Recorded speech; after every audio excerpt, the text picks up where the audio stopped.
Welcome home, brave heroes. I'm Ash, this is HeroQuest, and you crave the HeroQuest news. You wish for the HeroQuest tea to be spilt upon the dungeon floor. Well, I am here with these rags I have used to soak up said spilled tea and present them unto you. This isn't going to be breaking news. This is just a sort of amalgamation of all of the news that I've heard over the past several days, hoping it reaches new ears. Let's jump in. Starting with the most important thing probably for most of you, the UK Games Expo is going to feature a preview of Joe Manganiello's baby, Crypt of Perpetual Darkness Manganiello, which is a strange name to give a baby, but I'm not here to judge baby names. I'm told my mother named me after a character on Days of Our Lives that she found to be, and I quote, hot, which is strange, but the name has served me well. Anyway, the official Avalon Hill Games post on Instagram reads, sign up to dig into Talisman 5 edition with narrative designer Tess Hogan. Heard she was trying to sneak a figure from the upcoming expansion Nemesis in her suitcase.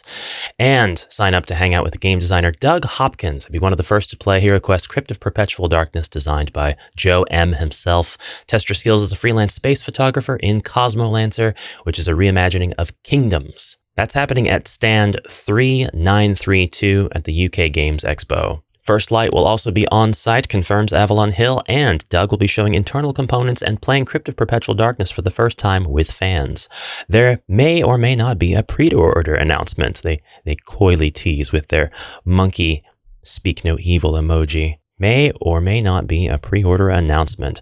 I think, I don't think anybody would be surprised if there was a pre-order. I think a lot of people would actually expect and be very disappointed if there was not a pre-order announcement for Crypt of Perpetual Darkness. Joe here has shown the box. We've seen the box on other outlets, but we know it's got a nice shiny foil dark green cover, just like its predecessors, the other two expansions that were made into premium edition versions for retail release. I'm really happy with everybody involved with this, that this was able to get out and be pushed to retail. So whoever had a hand in this, thank you. Thank you very much. It is appreciated. At the end of the day, it's just a game, but there's a lot of people who put a lot of principle into this stuff. Principles like make it accessible to everybody. Don't be greedy at the corporate level. Bust through that red tape. Show us that not everything in life is just a game. It's just a game, Ash. I was going to say that we don't get to see the back of the box in this presentation when he's showing Stephen Colbert here, and this video is available on YouTube. You can go watch this now.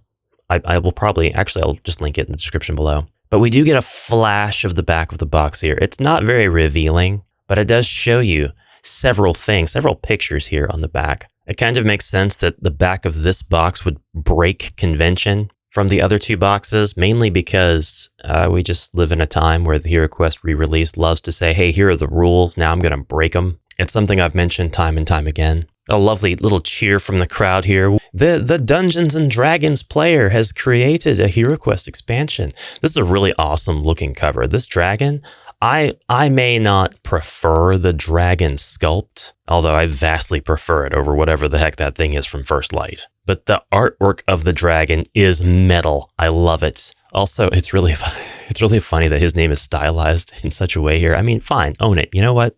Own it. Now, Avalon Hill has also shown us news about Sanibel, an upcoming Betrayal expansion based on Pennywise, the evil clown of It fame, and Nemesis, Call of the Hunt, which is the next expansion for our 5th edition of Talisman. This isn't straight from the source. This is actually a little shout out to Talisman Island's website, where you should go if you want news or archives of all things Talisman. Also, the website links to Avalon Hill's Facebook page, which I don't have Facebook anymore, so. This expansion features one versus many gameplay, so you can kind of think of this as asymmetrical. That's what that means. So what are we thinking here? Are we thinking HeroQuest-like gameplay, but on a Talisman board? I've played both of these games. I know that they are different. I know that it's kind of easy to say actually when I say things like, will this game play like Hero?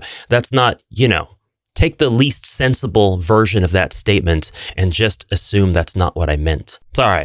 There's always somebody. There's always that one person. One versus many, though, does imply that we're going to get somebody who maybe is in control of the goings-ons of the monsters and other creatures on the board, and perhaps there will be these other creatures. Are we going to have spoiler boxes within this box, things that we can't open until we have progressed the gameplay to a certain point? Now, John over at Talisman Island is actually going to be at the UK Games Expo, so if you want to stay on top of that news, make sure to go to Talisman Island, follow John. In many cases, fans have been able to deliver the news faster than the official outlets of the people making the news happen. That's about all I've got for HeroQuest news. Seems like the team working on the HeroQuest Zargon app are doing a really good job of keeping up with the latest expansions and getting more stuff on there. You should be able to play pretty much everything at this point.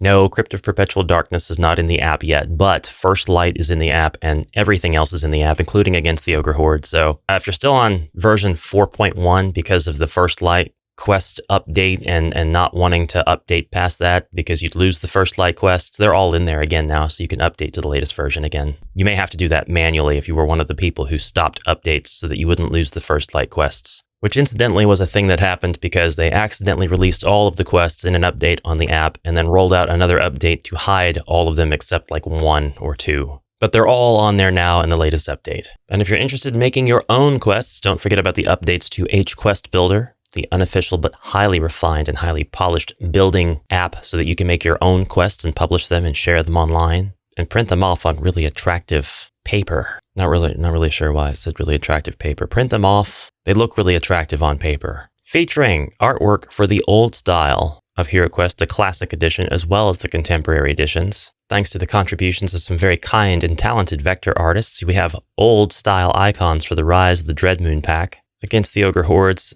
classic iconography is here as well. Jungles of Delthrak, not yet, but that'll change. That'll change. And that's it. I really appreciate your kind attention, brave heroes. Please share any of that juicy gossip, rumors, or news below if I've missed anything, and I'll catch you in the next exciting adventure. Until then, farewell for now.